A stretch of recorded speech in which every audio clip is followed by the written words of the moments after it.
Hello നമസ്കാരം. മഴത്തോരു മുമ്പേ വരാനിരിക്കുന്ന ഒരു സൂപ്പർ എപ്പിസോഡിൻ്റെ സ്റ്റോറിയാണ് പറയാൻ പോകുന്നത് കേട്ടോ. അപ്പോൾ എല്ലാവരും സ്റ്റോറി മുഴുവനായിട്ട് കേൾക്കുക, ചാനലൊന്ന് സപ്പോർട്ട് ചെയ്യുക കേട്ടോ. എന്നാൽ നേരെ സ്റ്റോറിയിലേക്ക് പോകാം. അങ്ങനെ പിറ്റേ ദിവസം രാവിലെ നമ്മുടെ രോഹിത്തും ഹരിയും ഫ്രണ്ട്സൊക്കെ കൂടി ചേർന്നിട്ട് ആ പെൺകുട്ടിയെ ശരണ്യെ ഗ്യാങ് റാമ്പൊക്കെ ചെയ്ത് കഴിഞ്ഞ ശേഷം രോഹിത്ത് വീട്ടിൽ തിരിച്ചെത്തുന്നുണ്ടല്ലോ. അതിനുശേഷം പിറ്റേ ദിവസം രാവിലെ ഇങ്ങനെ നമ്മുടെ അലീന മുറ്റടിച്ചുകൊണ്ടിരിക്കുന്ന സമയത്ത് ബാലചന്ദ്രൻ ഞങ്ങളുടെ സിറ്റ് ഔട്ടിലേക്ക് വരുന്നുണ്ട്. അപ്പോൾ ബാലചന്ദ്രനോട് അലീന ചോദിക്കുന്നുണ്ട്, അച്ഛൻ ഇന്ന് നടക്കാൻ പോയില്ലേ എന്ന് ചോദിക്കുമ്പോൾ മഴയല്ലേ മോളെ, ചാറ്റൽ മഴയല്ലേ, അത് കാരണം ഞാൻ പോയില്ല എന്ന് പറയണം. അപ്പോൾ തലേ ദിവസം രാത്രി മുതൽ ഇങ്ങനെ ചാറ്റൽ മഴയുണ്ട്, അതിങ്ങനെ തുടർന്നുകൊണ്ടിരിക്കുകയാണ്. അത് കാരണം നടക്കാനൊന്നും ബാലചന്ദ്രൻ പോയില്ല. ആ സമയത്ത് അലീന പത്രം എടുത്ത് കൊടുക്കുന്നുണ്ട്. അച്ഛൻ ഇന്ന് നടക്കാൻ പോവാത്തത് കാരണമാണല്ലേ എഴുന്നേക്കാനൊക്കെ വൈകി എന്ന് ചോദിക്കുന്നുണ്ട്. വൈകിയതല്ല, ഞാനൊന്ന് മടി, എനിക്ക് നടക്കാനൊക്കെ പോകണമെന്നുണ്ടായിരുന്നു, പക്ഷേ ചാറ്റൽ മഴ കാരണം ഞാനത് വേണ്ടാന്ന് വെച്ചു എന്ന് പറയാണ്.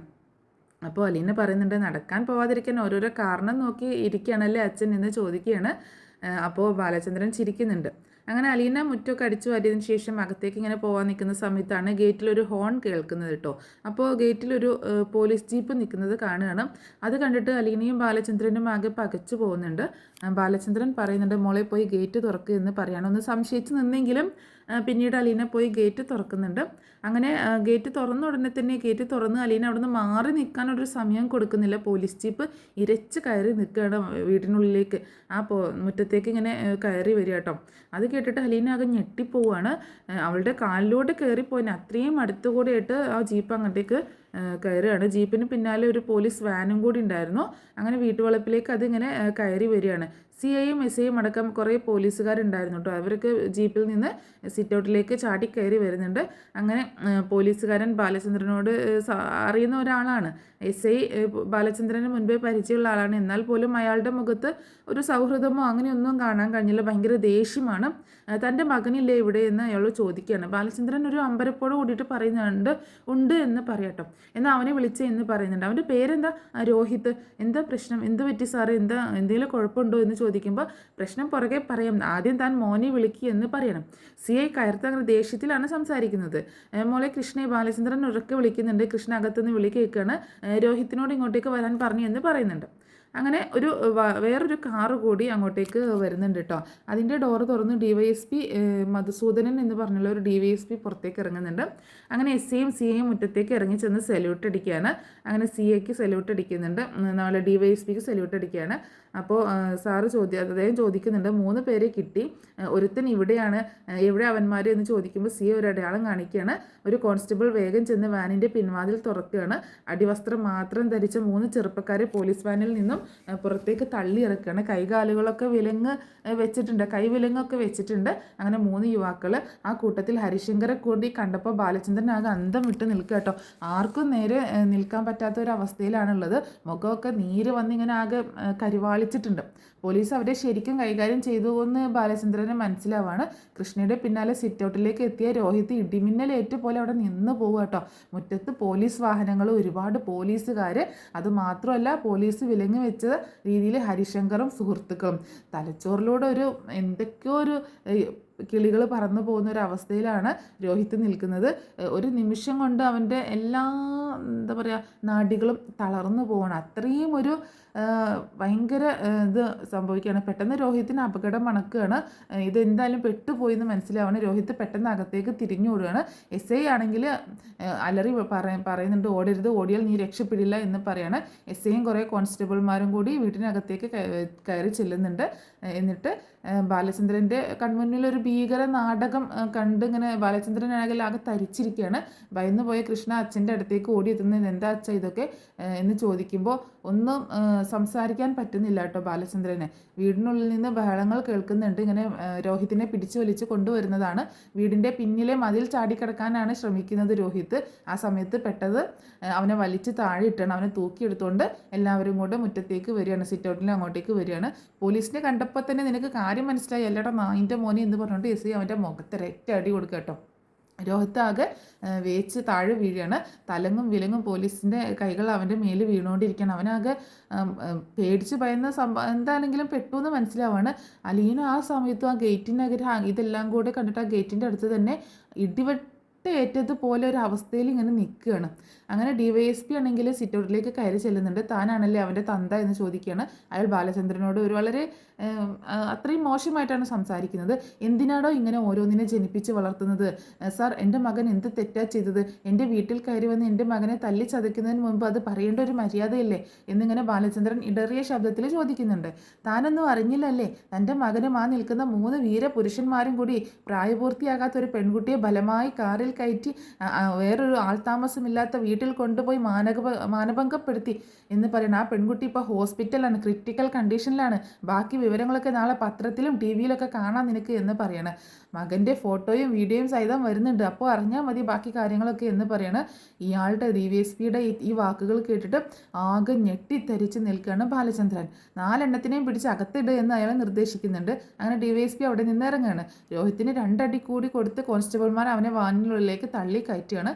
പോലീസ് വാഹനങ്ങൾ മുറ്റത്ത് നിന്ന് റിവേഴ്സ് എടുത്ത് തിരിച്ചു പോവാട്ടോ. ബാലചന്ദ്രൻ ആകെ ഭയന്ന് ആകെ എന്തൊക്കെയോ പോലെ അയാളുടെ ശരീരമൊക്കെ വിയർത്ത് കുളിക്കുകയാണ്. കണ്ണുകളിലൊക്കെ ഇരുട്ട് കയറുന്നത് പോലെയുള്ള ഒരവസ്ഥയാണ്. അലീന അപ്പോഴും മുറ്റത്ത് അന്തം വിട്ട് ഇങ്ങനെ നിൽക്കുകയാണ്. ചേച്ചി എന്നുള്ള കൃഷ്ണയുടെ നിലവിളി കേട്ടാണ് അവളുടെ ബോധം ഇങ്ങനെ വരുന്നത്. എന്താ അവിടെ സംഭവിച്ചത് എന്നുള്ള അറിയാത്തൊരു മട്ടിലാണ് ആ സമയത്ത് അലീന കാണുന്നത്. കുഴഞ്ഞു വീഴാൻ പോകുന്ന ബാലചന്ദ്രനെ താങ്ങി നിർത്താൻ ശ്രമിക്കുന്ന കൃഷ്ണയാണ്. അലീനയും കൃഷ്ണയും കൂടിയിട്ട് ബാലനെ ഹോളിലെ സോഫയിൽ കൊണ്ടുപോയി കിടത്തുന്നുണ്ട്. അലീന ബാലചന്ദ്രൻ്റെ ഡ്രോയറിൽ നിന്ന് മരുന്നെടുത്ത് നാക്കിനടിയിലൊക്കെ ഇങ്ങനെ വെച്ചു കൊടുക്കുന്നുണ്ട്. അലീന ഫോൺ എടുത്ത് ആംബുലൻസ് വിളിക്കുകയാണ്. കൃഷ്ണ അച്ഛനെ ഇങ്ങനെ വിളിച്ചുകൊണ്ടിരിക്കുകയാണ്. അങ്ങനെ അച്ഛൻ ഒന്ന് എഴുന്നേക്ക്, ഒന്ന് നോക്കി എന്നൊക്കെ. പക്ഷേ ഏതോ ഒരു ലോകത്ത് നിന്നെന്ന പോലെ ഇങ്ങനെ ഒക്കെ ഒരു എന്താ പറയുക, ഒരു അബോധാവസ്ഥയിലാണ് ബാലചന്ദ്രൻ കിടക്കുന്നത്. ബബിത ആ ഹോളിൻ്റെ നടുവിൽ അന്തം വിട്ട് നിൽക്കണം. ഇവിടെ ഇപ്പോൾ എന്താ സംഭവിക്കുന്നത്? രോഹിയേട്ടനെയൊക്കെ പോലീസ് കൊണ്ടുപോയി, അച്ഛനിങ്ങനെ വീണുപോയി എന്നൊക്കെ. അലീനെ വിളിച്ചപ്പോൾ ബാലചന്ദ്രൻ അല്പം മുഖം തിരിച്ച് അവളെ നോക്കുന്നുണ്ട്. അപ്പോൾ സംസാരിക്കേണ്ട, അനങ്ങാതെ കിടന്നാൽ മതി എന്ന് അലീന പറയാണ്. അലീന എതിർവശത്തുള്ള ഡോക്ടർ ശർമ്മ ഉണ്ടല്ലോ, ശർമ്മയുടെ വീട്ടിൽ പോയിട്ട് വിവരം പറയാണ്. പോലീസ് വന്ന കാര്യം കേട്ടപ്പോൾ ഡോക്ടർ അമ്പരന്ന് പോവുകയാണ്. ഡോക്ടർ ശർമ്മ വന്ന് പരിശോധിച്ചിട്ട് ഉടൻ തന്നെ ഹോസ്പിറ്റലിലേക്ക് കൊണ്ടുപോകാൻ പറയാണ്. ആംബുലൻസ് അപ്പോഴേക്ക് വരുന്നുണ്ട്. അങ്ങനെ ആംബുലൻസിൽ കയറ്റിയിട്ട് കൊണ്ടുപോവാണ്. കൂടെ പോകാൻ കൃഷ്ണയെ അലീന തടയുന്നുണ്ട്. നീ ഇവിടെ ഇരുന്നാൽ മതി, ഞാൻ ഹോസ്പിറ്റലിൽ ചെന്നിട്ട് വിളിക്കാം എന്ന് പറയാണ്. ബബിതയും കൃഷ്ണയും ഇന്ന് സ്കൂളിൽ പോകണ്ട എന്ന് പറയുന്നുണ്ട് അലീന. അത് കേട്ടപ്പോൾ ബബിതയ്ക്ക് ദേഷ്യം വരികയാണ്. ഞാൻ സ്കൂളിൽ പോകണോ വേണ്ടോ എന്ന് നീയാണോ തീരുമാനിക്കുന്നതെന്ന് ചോദിക്കുമ്പോൾ മോളെ പറയുന്നതനുസരിച്ച് സാഹചര്യങ്ങൾ മോശമാണ്, നമ്മൾ ഒന്നിച്ച് നിൽക്കണം എന്ന് പറയാണ്. അങ്ങനെ ബാലചന്ദ്രനെ ഹോസ്പിറ്റലിലേക്ക് എത്തിക്കുകയാണ്. കാർഡിയോളജി ICUയിൽ പ്രവേശിപ്പിക്കുന്നുണ്ട്. ഡോക്ടർ അലീനയോട് പറയുന്നുണ്ട് മൈനർ അറ്റാക്കിൻ്റെ ലക്ഷണം കാണുന്നുണ്ട്, 1-2 ദിവസം ICUയിൽ കിടക്കട്ടെ എന്ന് പറയാണ്. അലീന ICUയിൽ കയറിയിട്ട് ബാലചന്ദ്രനെ കാണുന്നുണ്ട്. അയാളുടെ കണ്ണുകളൊക്കെ ആകെ നിറഞ്ഞൊഴുകണം. മോളെ, അവൻ എന്താ ചെയ്തത്? എനിക്കിനി അവനെ വേണ്ട എന്ന് പറഞ്ഞ് പൊട്ടി കരഞ്ഞു പോകണം. അച്ഛൻ വിഷമിക്കേണ്ട, ഞാനില്ലേ കൂടെ. അലീന അങ്ങനെ അയാളെ ആശ്വസിപ്പിക്കുകയാണ് ബാലചന്ദ്രനെ. താനൊരു വേലക്കാരി മാത്രമാണെങ്കിലും ഈ സാഹചര്യത്തിൽ തനിക്ക് എന്ത് ചെയ്യാൻ കഴിയുമെന്ന് അവളിങ്ങനെ ആലോചിക്കുകയാണ്. അതായത് ബാലചന്ദ്രൻ്റെ എന്താ പറയുക, ഒരു വേലക്കാരിയായിട്ടാണ് ആ വീട്ടിലേക്ക് വന്നത്. ഇപ്പോൾ എല്ലാവരും കുറച്ച് കാര്യങ്ങളൊക്കെ അറിഞ്ഞെങ്കിലും പക്ഷേ അതൊന്നും എല്ലാവർക്കും അറിയത്തില്ലല്ലോ. അങ്ങനെ അച്ഛനൊന്നും ആലോചിക്കേണ്ട, ബാക്കി ഞാൻ നോക്കിക്കൊള്ളാം എന്നിങ്ങനെ അലീന ഇങ്ങനെ അയാൾക്ക് ആശ്വാസം പകർന്നു കൊടുക്കുന്നുണ്ട്. അലീന എന്നിട്ട് തിരികെ വീട്ടിലേക്ക് എത്തുകയാണ്. വീട്ടിലെത്തിയിട്ട് ഗോവർദ്ധനെ വിളിക്കണം. അങ്കിൾ, ഇന്ന് കടകളൊന്നും തുറക്കണ്ട, പോലീസ് വന്ന കാര്യമെല്ലാം അയാളോട് നമ്മുടെ അലീന വിശദീകരിച്ചു കൊടുക്കുന്നുണ്ട്. കൊല്ലപ്പള്ളിയിൽ നിന്ന് കമലാമ്മ വിളിച്ചു അലീനയെ ശകാരിക്കുകയാണ്. അലീന ബാലചന്ദ്രൻ ഹോസ്പിറ്റലിലാണെന്ന് പറഞ്ഞു. അങ്ങനെ വീണ്ടും കോള് വന്നപ്പോൾ അലീന കൃഷ്ണയോട് ഫോൺ എടുക്കാൻ പറയാണ്. ഹരിയെയും രോഹിത്തിനെയും പോലീസ് പിടിച്ച വിവരം കൃഷ്ണ പറയാട്ടോ. അലീന മനുവിനെ വിളിച്ച് കാര്യങ്ങളൊക്കെ അറിയിക്കുന്നുണ്ട്. മനുവേട്ടൻ എത്രയും വേഗം വരണം, ഇവിടെ ആരുമില്ല. അപ്പോൾ ഇതെല്ലാം കൂടി കേട്ടിട്ട് മനു ആകെ ഞെട്ടിപ്പോവാണ്. അവർ 4 പേരും കൂടിയിട്ട് ഒരു പെൺകുട്ടിയെ മാനഭംഗപ്പെടുത്തിയെന്നും എനിക്ക് വിശ്വസിക്കാൻ പറ്റുന്നില്ല എന്നൊക്കെ പറയുന്നുണ്ട്. ഗോവർദ്ധൻ ഹോസ്പിറ്റലിൽ എത്തിയിട്ട് ബാലചന്ദ്രനെ കാണുന്നുണ്ട്. രോഹിത്തിനെ ജാമ്യത്തിൽ ഇറക്കാൻ വഴിയുണ്ടോ എന്ന് നോക്കണമെന്ന് ബാലചന്ദ്രൻ ആവശ്യപ്പെടുകയാണ്. പക്ഷേ ജാമ്യം കിട്ടാൻ പ്രയാസമാണെന്ന് അഡ്വക്കേറ്റ് അറിയിച്ചു എന്ന് ഗോവർദ്ധൻ പറയുന്നുണ്ട്. അങ്ങനെ ടൗണിലൊക്കെ ആകെ വാർത്ത പരക്കട്ടോ. രോഷാകുലമായിട്ടുള്ള ജനക്കൂട്ടം ബാലചന്ദ്രൻ്റെ കടകൾക്ക് നേരൊക്കെ കല്ലെറിയുന്നുണ്ട്. വൈകുന്നേരം ഗോവർദ്ധനൻ വീട്ടിലെത്തുകയാണ്. അലീന രോഹിത്തിൻ്റെ മുറിയിൽ പരിശോധന നടത്തുന്നുണ്ട്. അവിടെ നിന്ന് ചില CD-കളും മഷീനിലെ ചിത്രങ്ങളും അവൾക്ക് കിട്ടുന്നുണ്ട്. അലീന ആ സാധനങ്ങൾ ഒരു കവറിലാക്കി ഗോവർദ്ധനെ ഏൽപ്പിക്കാൻ, ഇത് നശിപ്പിച്ച് കളയണമെങ്കിൽ പോലീസ് വന്നാൽ തെളിവാകും. രോഹിത്ത് മുമ്പും അലീനയോട് ചെയ്ത കാര്യങ്ങൾ അവൾ ഓർക്കുകയാണ്. പക്ഷേ അവനെ സംരക്ഷിക്കാൻ അവൾ തീരുമാനിക്കുകയാണ്. ബബിത അലീനയോട് തട്ടിക്കയറുന്നുണ്ട്. അവൾ ആരാണെന്ന് വെച്ച് ഇതിങ്ങനെയൊക്കെ പെരുമാറുന്നത്. ഗോവർദ്ധൻ ബബിതയെ അങ്ങനെ ആ സമയത്ത് ശകാരിക്കുകയാണ്. അഹങ്കരിക്കാതെ നിലത്ത് നിൽക്ക്. ബബിത മുറിയിൽ കയറി വാതിലടയ്ക്കുന്നു ദേഷ്യപ്പെട്ടുകൊണ്ട്. വീണ്ടും പോലീസ് വരുന്നുണ്ട് കേട്ടോ. ഇത്തവണ അലീനയെ സ്റ്റേഷനിലേക്ക് കൊണ്ടുപോകാനാണ് അവർ വരുന്നത്. രോഹിത്തിൻ്റെ മുറി അവരൊന്നുകൂടി പരിശോധിക്കുകയാണ്. അലീന ഭയക്കാതെ പോലീസിനൊപ്പം പോകുന്നുണ്ട് പോലീസ് സ്റ്റേഷനിലേക്ക്. ജീപ്പിൽ വെച്ച് SI അവളെ അപമാനിക്കുന്ന രീതിയിൽ ഒരുപാട് ചോദ്യങ്ങൾ ചോദിക്കുന്നുണ്ട്. സ്റ്റേഷനിൽ എത്തിയപ്പോൾ പത്രക്കാരും മറ്റും അവളെ വളയാണ്. SI ആണെങ്കിൽ അലീനയെ ലോക്കപ്പിനടുത്തേക്ക് കൊണ്ടുപോകുന്നുണ്ട്. രോഹിത്തിനെയും ഹരിശങ്കറിനെയും അവിടെ അവശരായിട്ട് കാണുകയാണ്. താൻ അവരോട് പണ്ട് ക്ഷമിച്ചതാണല്ലോ എന്ന് അലീന ഇങ്ങനെ ചിന്തിക്കണം. നീ ഇവർക്കെതിരെ ഒരു പരാതി എഴുതി നൽകണം എന്ന് SI ആവശ്യപ്പെടുകയാണ്. മയക്കുമരുന്ന് നൽകി നിന്നെ പീഡിപ്പിക്കാൻ ശ്രമിച്ചു എന്ന പരാതി നൽകിയാൽ ഈ കേസ് ശക്തമാകും. പക്ഷെ അലീന വിസമ്മതിച്ച് എനിക്ക് പരാതിയില്ല സാർ എന്ന് പറയണം. നീ എന്താ ഈ പറയുന്നത്, നിനക്ക് പരാതി ഇല്ലാന്ന് എന്ന് ചോദിക്കുമ്പോൾ അലീന പറയുന്നുണ്ട്, ഞാൻ നല്ല രീതിയിലല്ലേ സാർ പറയുന്നത്, എനിക്ക് പരാതിയില്ല, സാർ എന്നോട് പരാതി തരാനൊന്നും പറയത്തില്ല എന്ന് പറയുമ്പോൾ നീ എന്താടി, നീ എന്നെയാണോ പഠിപ്പിക്കാൻ വരുന്നത് എന്നൊക്കെ ചോദിച്ച് SI ദേഷ്യപ്പെടുന്നുണ്ട്. നീയും ഈ സംഘത്തിൽ പെട്ടതാണെന്ന് ഞാൻ എഴുതി ചേർക്കും എന്ന് പറയണം. പക്ഷെ അലീന കുലുങ്ങുന്നില്ല. അഭിമാനമാണ് എനിക്ക് വലുത്, സാറിന് ഇഷ്ടമുള്ളത് ചെയ്തോളൂ എന്ന് പറയാണ്. CI വന്നിട്ട് അലീനയെ വിളിപ്പിക്കുന്നുണ്ട്. അവളും പ്രതികളെ സഹായിക്കുകയാണോ എന്ന് അയാൾ ഇങ്ങനെ ചോദിക്കുമ്പോൾ അലീന തൻ്റെ നിലപാടിൽ ഉറച്ചു നൽകുകയാണ്. എനിക്ക് ഇതിൽ നിന്ന് നിങ്ങളോട് കൂടുതലായിട്ടൊന്നും പറയാനില്ല, എനിക്ക് പരാതിയില്ല എന്ന് പറയാണ്. രാത്രി സ്റ്റേഷനിൽ നിർത്തി അവളെ കൊണ്ട് പരാതി എഴുതിക്കാനാണ് പോലീസിൻ്റെ തീരുമാനം. പക്ഷെ അത് അലീന അതിന് സമ്മതിക്കുന്നൊന്നുമില്ല. അതിനുശേഷം പിന്നീട് ഗോവർദ്ധൻ വീണ്ടും വൈകുന്നേരം ആകുമ്പോൾ വീട്ടിലേക്ക് വരുന്നുണ്ട് കേട്ടോ. ആ സമയത്ത് കൃഷ്ണ പറയുന്നുണ്ട് ഇങ്ങനെ പോലീസുകാർ വീണ്ടും വന്നതും അങ്ങനെ രോഹിത്തിൻ്റെ മുറി പരിശോധിച്ചതും അലീനയെ ജീപ്പിൽ കയറ്റി കൊണ്ടുപോയതും ഒക്കെ ആയിട്ടുള്ള കാര്യങ്ങളൊക്കെ പറയാണ്.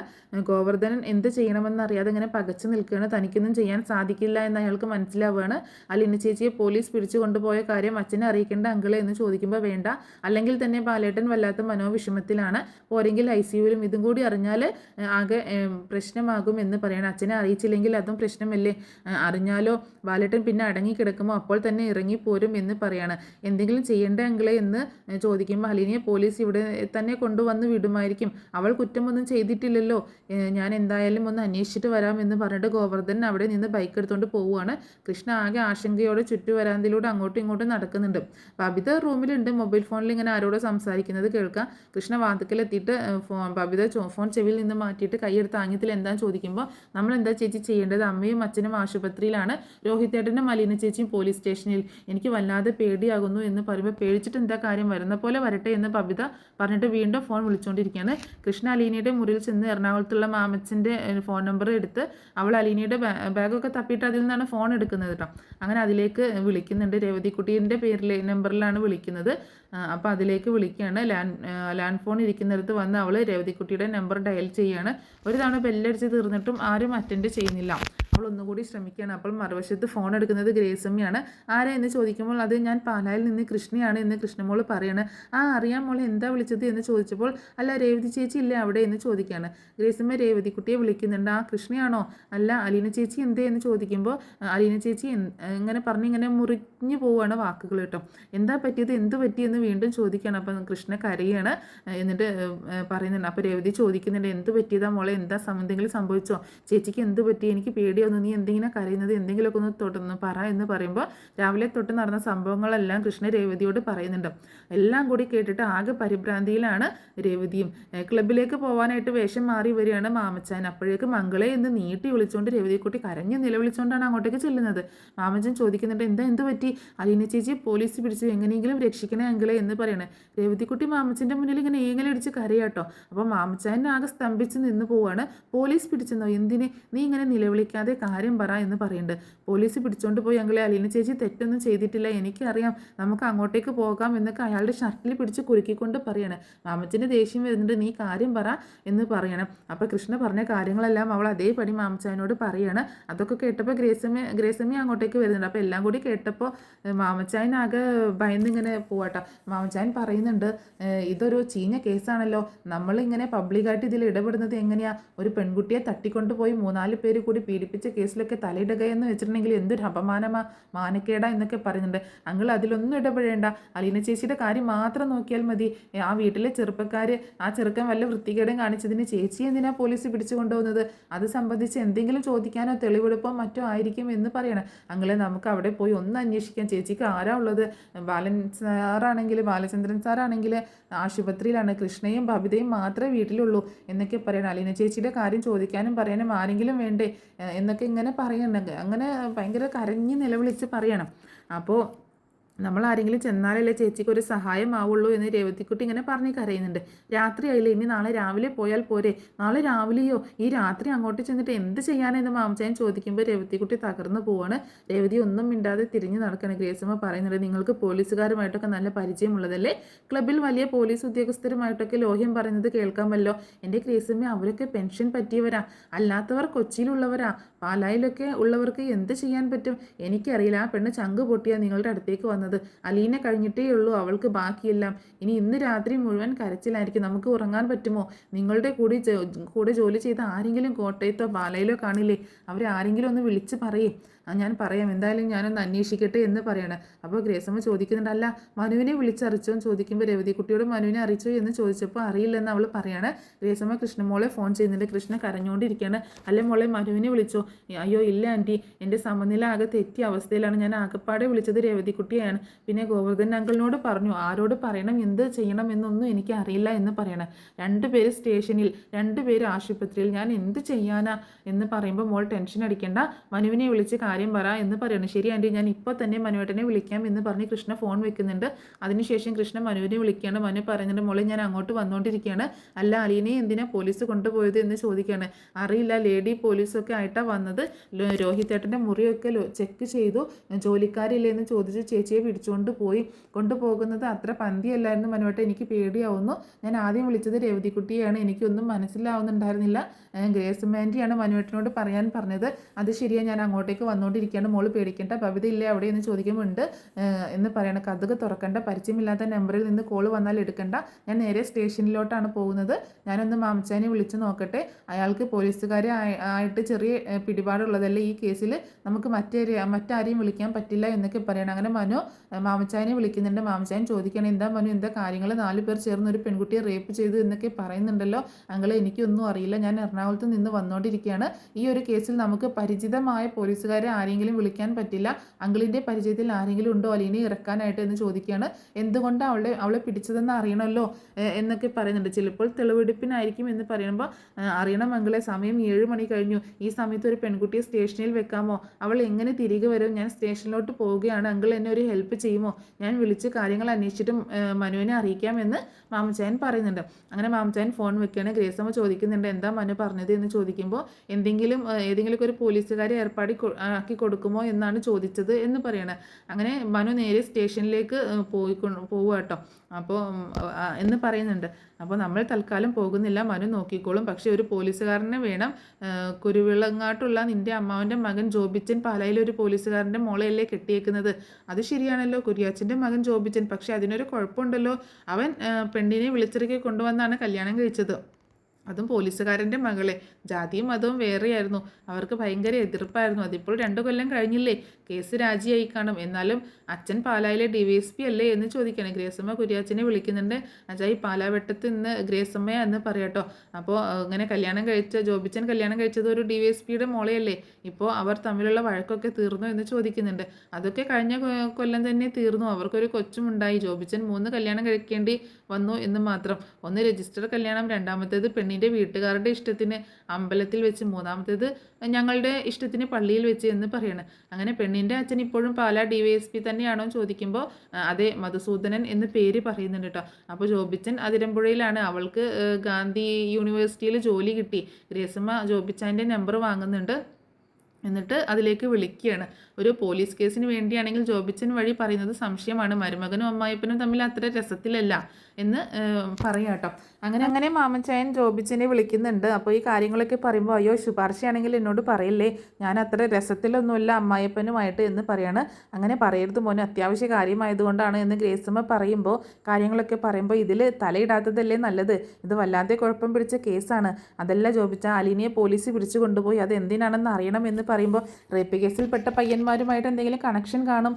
അലീനയുടെ കാര്യത്തിൽ എനിക്ക് ഉറപ്പിച്ച് പറയാം, അവൾക്ക് മോശമായ ബന്ധങ്ങളൊന്നുമില്ല, അത്രയ്ക്ക് നല്ല കുട്ടിയാണ് എന്ന് പറയണേ. ആൻറ്റി, നമ്മൾ വിചാരിക്കുന്നത് പോലെയല്ല പലരും. നീ അവളെ രക്ഷിക്കണം. അത്രയ്ക്ക് നന്മയുള്ള കുട്ടിയാണ്. പോലീസ് കസ്റ്റഡിയിൽ നിന്ന് അവളെ മോചിപ്പിക്കണമെന്നാണോ ആവശ്യം?